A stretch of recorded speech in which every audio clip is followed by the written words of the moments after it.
அனைவருக்கும் வணக்கம். இன்னைக்கு நாம் பார்க்க இருக்கிறது யார் இந்த விஜயகாந்த் தொடரில் 15ஆம் பாகம். வாங்க பார்க்கலாம்.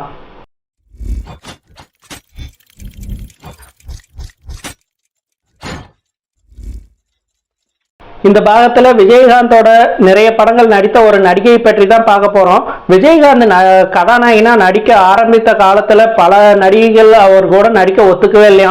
அதுக்கு காரணம் அவரோட கருப்பு நிறமும் முரட்டத்தனமான சுபாவம் அப்படின்னு தான் அவர் கூட பழகின எல்லாருமே சொல்றாங்க. ஆனா அப்படி இருந்த நடிகைகளே பிற்காலத்துல அவர் ஒரு நல்ல ஹீரோவா எஸ்டாப்ளிஷ் ஆனதுக்கு அப்புறம் அவர் கூட போட்டி போட்டு நடிச்சாங்கிறது வேற வரலாறு. ஸோ அப்படி இருக்கிறப்ப விஜயகாந்தோட தொடக்க காலகட்டத்திலேயே அவர் கூட தொடர்ந்து 14 படங்கள் கதாநாயகியாவே நடித்து இன்னைக்கு சீரியல்கள்லயும் திரைப்படங்கள்ல காமெடி ரோல்கள்லயும் மிகப்பெரிய இடத்தை பிடித்து இருக்கிற நடிகை நளினியை பத்தி தான் பார்க்க போறோம். 14 படங்கள் இருவரும் இணைந்து நடித்திருந்தாலுமே அவரை அண்ணான்னு தான் மிகவும் உரிமையோடவும் பாசத்தோடவும் நளினி கூப்பிட்டே இருப்பாங்களாம். அவங்க 2 பேரும் அலையோசைன்னு ஒரு படத்துல நடிச்சிட்டு இருக்கிறப்போ 3ஆம் பிறை படத்துல வர்ற பொன்மேனி உருகுதே அப்படிங்கிற பாடல் சாயல்லே இந்த படத்துலயும் ஒரு பாடல் ஷூட் பண்ணியிருக்காங்க. அந்த பாடல் நடிக்கிறப்ப 2 பேர்த்துக்குமே டான்ஸே ஒழுங்கா வரல. அப்படி வராத சமயத்துல அவங்க மாஸ்டர் ஒரு பக்கம் சொல்லுவாங்க, இவங்க ஒரு பக்கம் கை காட்டுறது கையாட்டுறது அப்படின்னு சொல்லிட்டு ரொம்ப குழப்பத்திலேயே அந்த டான்ஸ் ஆடிட்டு இருந்தாங்களாம். அதை அவ்வளோ காமெடியா பகிர்ந்துக்கிறாங்க. அதே மாதிரி இன்னொரு படத்துல அவங்க 2 பேர்த்துக்கு நடுவில் இருக்கிற ரொமான்ஸ் காட்சிகள்லேயே விஜயகாந்த் ரொம்ப நடிக்கவே முடியாம தவிச்சாரா. என்னன்னு கேட்டா அவங்க நளினி எப்பவுமே விஜயகாந்த் அண்ணா அண்ணானே தான் கூப்பிட்டு இருப்பாங்க இன்னை வரையிலுமே.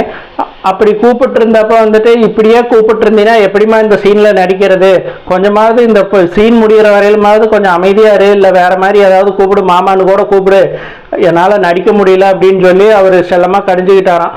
அதே மாதிரி அலையோசை படத்திலேயே படப்பிடிப்பு நடந்தது பார்த்தீங்கன்னா கோயம்புத்தூர் மாவட்டம் மேட்டுப்பாளையத்தில் நடந்திருக்கு.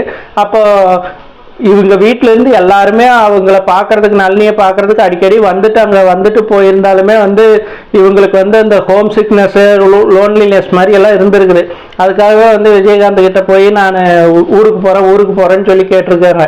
நீ இப்படி நடு ஷூட்டிங்கில் ஊருக்கு போயிட்டீங்கன்னா இங்கே ஷூட்டிங்கெல்லாம் எவ்வளோ செலவு பண்ணி என்ன பண்ணிட்டு இருக்காங்க, அது என்ன வருது, ப்ரொடியூசருக்கு லாஸ் ஆகுமா, என்ன பண்ணணும், நீ இங்கே இருக்கணும்னா சொல்லு, அதை பண்ணலாம் அப்படின்னு சொல்லி விஜயகாந்த் கேட்டிருக்காரு.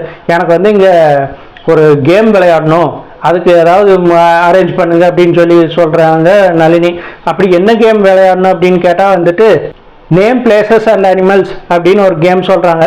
அப்படியா, அந்த கேம் எப்படி விளையாடணும் என்ன ஏதுன்னு சொல்லி அவங்க கிட்ட கேட்டுக்கிட்டு அங்கே ஷூட்டிங்கில் இருந்த கவுண்டமணி, செந்தில், ராதாரவி எல்லாத்தையும் கூப்பிட்டு சுற்றிலே டேபிள் சேர் எல்லாம் போட்டு இந்த பொண்ணு ஷூட்டிங்க்கு வரமாட்டேங்குதுப்பா, ஊருக்கு கிளம்பி போகிறேன்னு சொல்லுது, ஏதோ ஒரு கேம் சொல்லுது, அந்த கேமை விளையாண்டாதான் இங்கே இருப்புன்னு சொல்லி அடம்பிடிக்குது, நம்ம அப்படியே அதுக்கு தகுந்த மாதிரி விளையாடிட்டு அந்த பொண்ணை இங்கே இருக்க வச்சு ஷூட்டிங் முடிச்சுட்டு போயிடலாம் அப்படின்னு சொல்லி அந்த மாதிரி பண்ணியிருக்காரு. அதே மாதிரி நளினியை அவங்க அம்மா ஹீரோயினாக நடிக்கிறாங்களே அப்படின்னு சொல்லிட்டு ரொம்ப ஸ்ட்ரிக்டாக ஃபுட் கண்ட்ரோல் எல்லாம் டயட் கண்ட்ரோல் எல்லாம் இருக்கணும்னு சொல்லி எதுவுமே சாப்பிட கொடுக்காம எல்லாம் பண்ணிட்டு இருந்திருக்காங்க.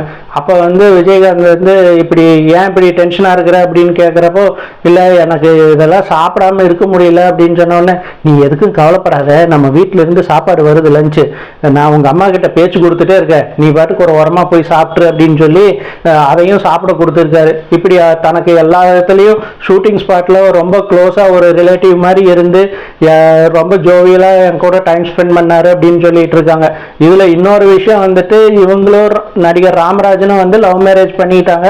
கிட்டத்தட்ட ஒரு 15-20 வருஷம் ஒன்னா சேர்ந்துதான் வாழ்ந்தாங்க. திடீர்னு அவங்க 2 பேரும் பிரியிறப்போ திரைத்துறையினர் யாருமே வராத சமயத்துல கூட விஜயகாந்த் தான் முதல் ஆளா போய் நின்று இந்த பிரிவை பத்தி எல்லாம் ஒன்றும் கவலைப்படாத, உனக்கு வாழ்க்கையில முன்னுக்கு வர்றதுக்கு வேற என்ன மாதிரி விஷயம் பண்ணணும், நீ உன்னோட மீதி வாழ்க்கையை நல்லபடியா வாழ்றதுக்கு என்ன பண்ணணுமோ அதை பண்ணு, நான் உனக்கு உறுதுணையா இருக்கிறேன்னு சொல்லி அவருக்கு ஆறுதல் சொல்லி அவர் கூட ஒரு நல்ல தோழனா அண்ணனா நின்று அவரை பார்த்துருக்காரு நளினியை.